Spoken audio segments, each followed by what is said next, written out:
This is a civil lawsuit involving the use of a private road and the intentional blockage of a storm drain by the defendants that floods the front of the plaintiff's house and garage. A map of the plat shows two private roads.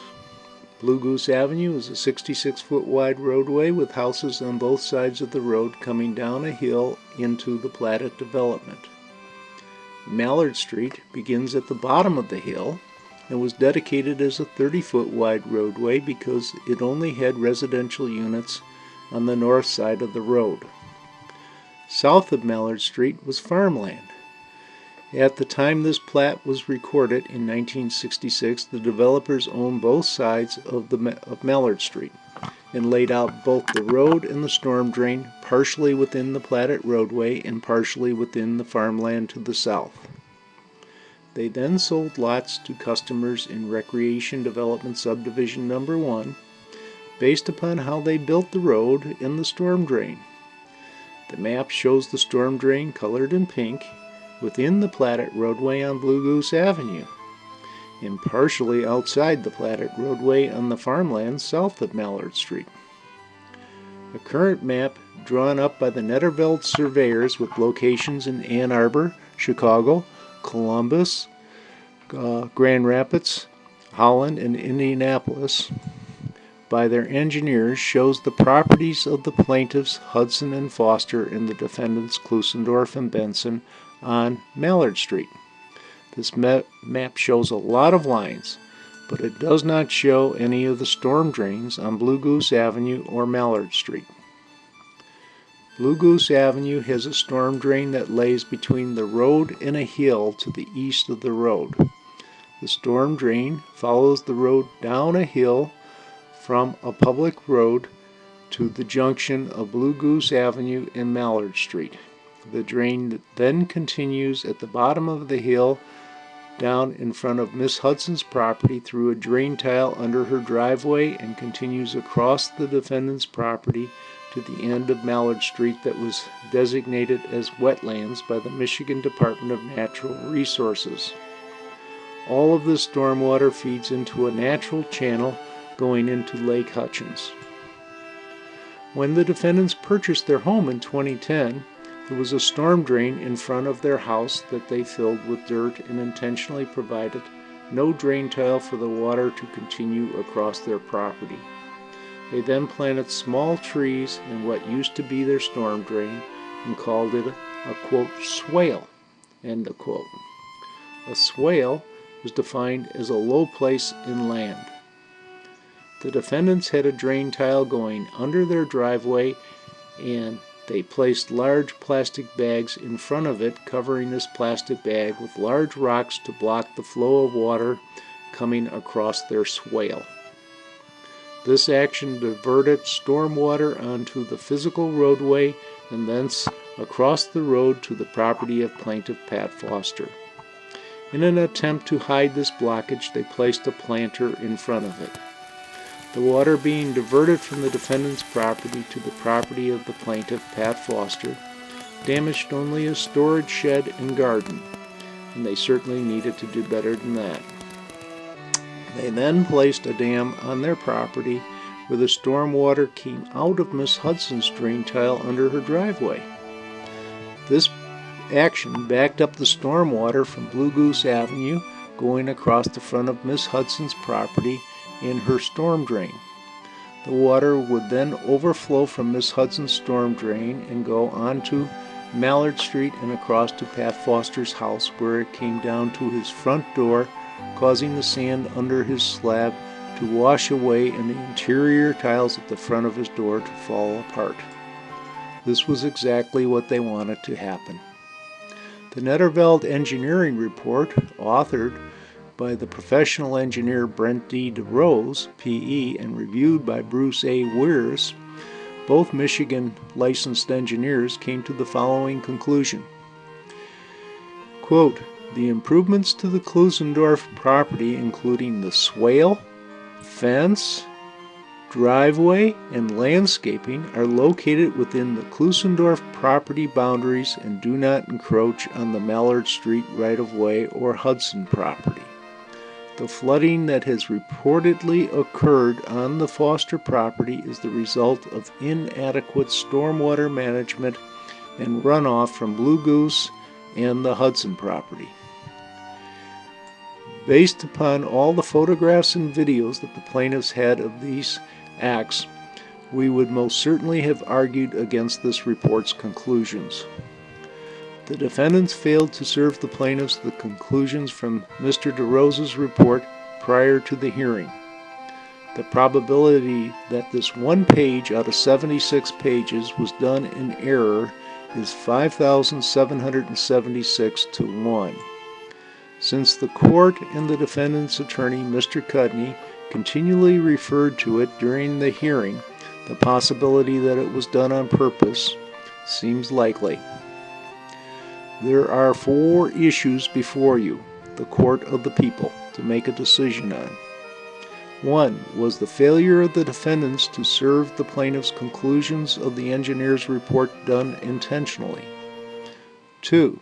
Was the court's failure to see the defendant's landscaping as something that could divert water onto the plaintiff's property intentionally?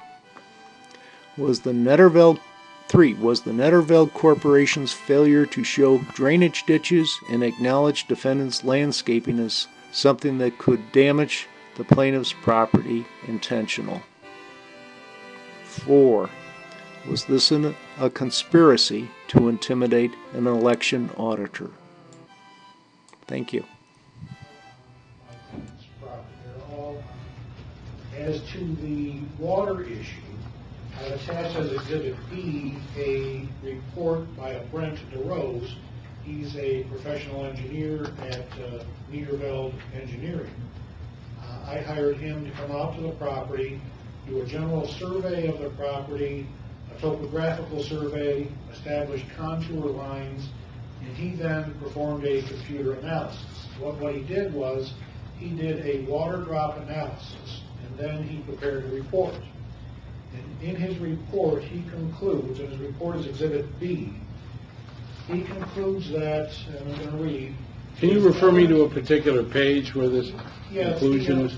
It's the last page of the report, which is Exhibit B. Okay. It's captioned the conclusion. I'm about halfway through the first paragraph. And he said, using both a visual examination of the contours and a water drop analysis, it is evident that water from the front yard and driveway collect in the front yard swale and discharge to the east or flow to the north and northeast away from the Foster and Hudson parcels. Additionally, the improvements to the Klusendorf property, including the swale, fence, driveway, and landscaping, are located within the Klusendorf property boundaries and do not encroach on Mallard Street right-of-way, or Hudson property.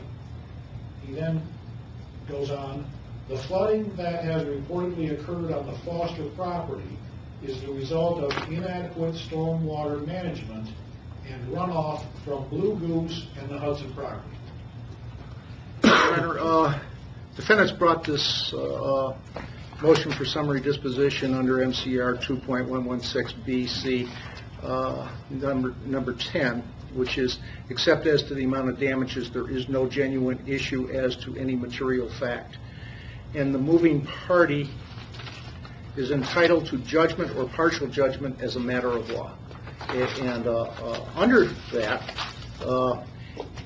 MCR 2.116G5 states that a court, in evaluating a motion brought under this section, is required to consider the affidavits, pleadings, depositions, admissions, and other documentary evidence submitted by the parties. And beyond that, the court must consider, and these things must be considered in a light most favorable to the non-moving party in deciding whether a genuine issue of material fact exists. All reasonable inferences are resolved in the non-moving party's favor. Hampton versus Waste Management of Michigan, Inc., 236, Mich. App. 598, 602, 601, Northwest 2nd, 1/72, 1999. The U.S. Supreme Court in Anderson versus Liberty Lobby, 477 U.S. 242 in 1986 states, all reasonable inferences made by the non-moving party must be accepted as truthful unless the moving party can show that they are false. Your Honor, to date, plaintiffs have filed 16 affidavits, 6 involving just this motion for summary disposition. Part of our 16 affidavits is plaintiffs have filed, both Ms. Hudson and I filed affidavits of merit, and attached to that affidavit of merit, we show a video, a DVD with video showing water flowing out of the defendant's property, flowing across the road, tearing out the road, going onto my property, and I show water flooding into my garage. Now, I'm uphill, and they're saying that water doesn't flow uphill, Your Honor, but if they block it downhill, it has no other place to go except flow over the road and into my house, causing damage. And one of the affidavits is from a contractor that I had come out and check the damage in the front of my house, and he filed an affidavit regarding that damage. Is that in your This package? was taken an aerial photo back right after the house was built. What house? What is Hudson Miss House? Hudson's. Pardon me? Miss Hudson's. Okay. And to this side of it is where the defendant's house was. Yes. And they're saying there's no drainage ditch. Well, in our affidavits, I stated that from the time I purchased in 1982, I was mowing a huge drainage ditch out here. And you can see the drainage ditch filled up with leaves here in the fall. That's a bit confusing to me. Oh, well, we go up here, this is the corner. It's a helicopter view from, it looks like Right. 100 feet up in the air, and I can't tell the grade at the level, but did Ms. Hudson put in a septic system and that changed the drainage? No, not at all. No, never did. That never happened. So the water that came into the ditch out in front of the defendant's place, where did it come from? It comes down the hill from Blue Goose. And Across the Hudson property. and it comes down in front of the Hudson property, and it's the drain alongside the road. When the road was laid out, they laid out that drain, and that drain goes all the way down to the end. Okay. On the Hudson property and then on the defendant's property, right? Onto the defendant's property, yes. All right. But by what right does Blanche Hudson send water off of her property onto the defendant's property? Because that drainage ditch has been there for over 33 years, Your Honor. That's what. That's your claim? That's our claim. Okay. And An abnormal or unnatural diversion of water from the defendant's property. Well, if it was caused by water running off the Hudson property, that's Ms. Hudson's problem with you. Your Honor, Yes. this is the reason the water can't continue in the natural flow. They placed a dam there, and this shows that dam actually backing up the water, so the water can't go down through their property like it has since it was laid out by the original developers. All right, but what you're showing me is what's depicted in your attached photos is Yes. Exhibits 6 and 7, right? That's correct. But Mr. Cudney's argument, and this I think is important, is that the defendant placing this fence here and the tree plantings along his edge is restoring the natural flow of water. No, it's not. There was a drainage ditch there, according to our affidavits, back in 1982. There was a 2 to 3 foot drainage ditch all along that road before anybody built anything on there. I used to mow it, Your Honor. We're not denying that there is that there was a dedication on the plat, but for that dedication to apply to the adjacent property owners, they needed to comply with the 4 requirements of an agreement. There must be an offer, there must be acceptance, consideration, and it must be legal. They avoided, by this conspiracy on this Land Division Act, they avoided making it legal. And from the very beginning, Your Honor, we have asked this court to follow the law and make this a legal decision down here. That we should, Mr. Cudney has said we should have some engineers come in. Well, the Land Division Act of 1967 tells you exactly what happens. The Road Commission comes in, the Drain Commission. We would have none of these problems without that. None of these problems. All of these problems were caused because the Land Division Act of 67 was never complied with. The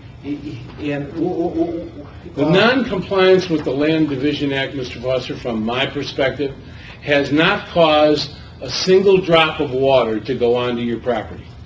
It really hasn't. For disqualification, and we were going down to the to record it and get our copies, and we were talking, and I asked Mr. Cudney, I said, Mr. Cudney, would you consider sitting down and trying to settle this?